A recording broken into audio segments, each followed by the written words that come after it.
सोचिए, अगर आपकी पूरी जिंदगी का सबसे बड़ा सपना सिर्फ एक गाय हो। हाँ, सिर्फ एक गाय। आज हम ऐसी कहानी सुनाने जा रहे हैं जहां इंसान की चाहत कोई महल, कोई दौलत, कोई राजपाट नहीं, बस एक गाय है जिसे पाने के लिए वो अपनी पूरी जिंदगी लगा देता है। ये कहानी है एक ऐसे किसान की जो गरीबी की जंजीरों में कैद तो है, पर उसकी उम्मीदें आसमान छूती है, जिसका दिल टूटा हुआ नहीं, बस थक चुका है। उसका नाम है होरी। वो हर सुबह खेतों में खिलती धूप की तरह मुस्कुराता है, पर उसकी मुस्कुराहट में छिपा दर्द सिर्फ वही जानता है। आज अगर आप ये समझना चाहते हैं कि ब्रिटिश काल में एक गरीब किसान कैसा जीता था, तो ये कहानी आपके दिल को चीर कर रख देगी, क्योंकि गोदान सिर्फ उपन्यास नहीं, एक आईना है जहां समाज के अन्याय, जमींदारी के जुल्म, कर्ज के बोझ, जाति पाति के जख्म और इंसानियत की आखिरी सांस सब दिखाई देती है। और अगर आप ये वीडियो अंत तक देख पाएं तो यकीन मानिए, आपका दिल हमेशा के लिए बदल जाएगा। मुंशी प्रेमचंद भारत की आत्मा के लेखक। उन्होंने गोदान में सिर्फ एक किसान की नहीं, पूरे देश की पीड़ा लिखी है। गरीबी कैसी होती है, शोषण कैसा लगता है, इंसान कैसे अपनी आखिरी सांस तक अपने परिवार के लिए लड़ता है। गोदान इन सारी भावनाओं का संगम है। आज हम की यात्रा में होरी, धनिया, गोबर, झुनिया, मालती, दत्ता, सरफांत की दो दुनिया के बीच फंसे समाज की तस्वीर देखेंगे। एक ऐसा सफर जो आपकी आत्मा को भीगने पर मजबूर कर देगा। सवेरे की हल्की धूप, धरती के ऊपर तैरती सफेद धुंध, गायों की घंटियों की आवाज और खेत की मेन पर खड़ा, थका हुआ पर उम्मीद से लबरेज होरी। वह मिट्टी की महक को अपने हाथों में मलता है और आंखें बंद कर एक सपना देखता है। काश मेरे घर भी एक गाय होती। गाय उसके लिए सिर्फ पशु नहीं, उसकी इज्जत है, प्रतिष्ठा है, उसकी आशा है। वह खेतों में मेहनत करता है, मानो हर फसल के साथ वो अपनी किस्मत भी बो रहा हो। लेकिन किस्मत उसके लिए जैसे हमेशा मेहरबान होना भूल गई है। घर की टूटी छत से धूप की एक किरण भीतर गिर रही है। धनिया चूल्हे पर खिचड़ी पका रही है। बच्चे भूख से बिलबिलाते हैं और आग जैसे मुश्किल से जल रही है। धनिया बोलती है, हमारे पास खाने को मुश्किल से अनाज है और तुम गाय की बात करते हो। होरी मुस्कुराता है, गाय आएगी तो दूध आएगा, दूध आएगा तो खुशहाली आएगी। धनिया धनिया जानती है सपना बड़ा है, पर हकीकत उससे बड़ी। फिर भी वह होरी की मुस्कान देखकर हार जाती है, क्योंकि वह जानती है उसका पति सपने देखकर भी खुश होता है। भोलाराम, चालाक पड़ोसी, एक दिन बड़ी चालाकी से होरी के पास आता है।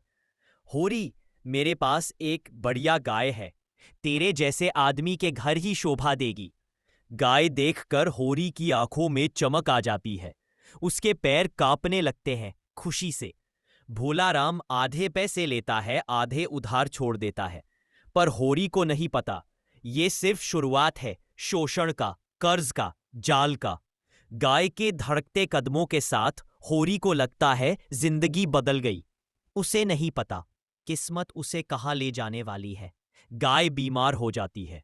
होरी दवा के लिए पैसे उधार लेता है, फिर दवा के बाद घास के लिए पैसे, फिर घर के लिए पैसे। पंडित झुनिया नजरें फेर कर कहता है, उधार लिख दूंगा, ब्याज थोड़ा ज्यादा रहेगा। महाजन हंसते हुए कहता है, होरी तुम अच्छे आदमी हो, तुम्हारे जैसे लोग कर्ज चुका देते हैं। और होरी, वह हर बार झुक जाता है, उसकी ईमानदारी ही उसका सबसे बड़ा बोझ बन जाती है। रात गहरी है, चांदनी में एक परछाई घर की ओर बढ़ती है। वह है झुनिया, सिलिया की बेटी, और उसके साथ गोबर। वे दोनों भाग कर आए हैं। समाज उन्हें स्वीकार नहीं करेगा। जाति पाति की राख अभी भी धधक रही है, लेकिन होरी और धनिया उन्हें अंदर ले आते हैं। माँ बाप से भी बढ़कर इंसानियत निभाते हैं। सुबह पूरा गांव जंग की तरह खौल रहा है। पंचायत बैठती है और होरी पर भारी जुर्माना लगा देती है। झुनिया को घर में रखना अधर्म है, तुमने जाति नियम तोड़े हैं, 500 रुपए दंड। होरी का दिल बैठ जाता है। उसकी आंखों में आंसू नहीं आते, क्योंकि गरीबी ने आंसू भी सुखा दिए हैं। हर महीने कर्ज बढ़ता जाता है। होरी पर कर्ज का बोझ इतना बढ़ जाता है जैसे उसके कंधों पर पहाड़ रखा हो। वो दिन रात मजदूरी करता है, बिना आराम, बिना शिकायत। बस एक ही ख्वाहिश कि उसका घर भूखा न सोए। शहर में शीला, मालती, दत्ता जैसे लोग, पढ़े लिखे, आधुनिक, ऊंचे विचार वाले। पर यह भी स्वार्थ है, राजनीति है, सुधार की बातें हैं, लेकिन जमीन पर कोई बदलाव नहीं। शहर की चमक और गांव की धूल, दोनों जैसे अलग ग्रह हों। मालती कहती है औरत की आजादी कोई खैरात नहीं, ये उसका अधिकार है। वो शादी से इनकार करती है, समाज उसे गलत कहता है, उसे मजबूत रहती है। ये दृश्य प्रेमचंद का सबसे आधुनिक संदेश है।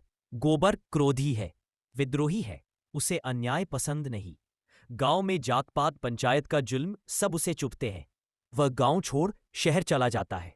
होरी और भी अकेला हो जाता है। जुनिया गर्भवती है। होरी और धनिया उसकी देखभाल करते हैं जैसे वह उनकी अपनी बेटी हो। गरीबी में भी प्यार का फूल खिलता है। कर्ज इतना बढ़ गया है कि होरी का पूरा जीवन दांव पर है। हर कोई उसे दबाता है, महाजन उसका मजाक उड़ाते हैं, पर होरी चुप रहता है। उसकी चुप्पी उसका सबसे बड़ा संघर्ष है। धनिया एक चट्टान है।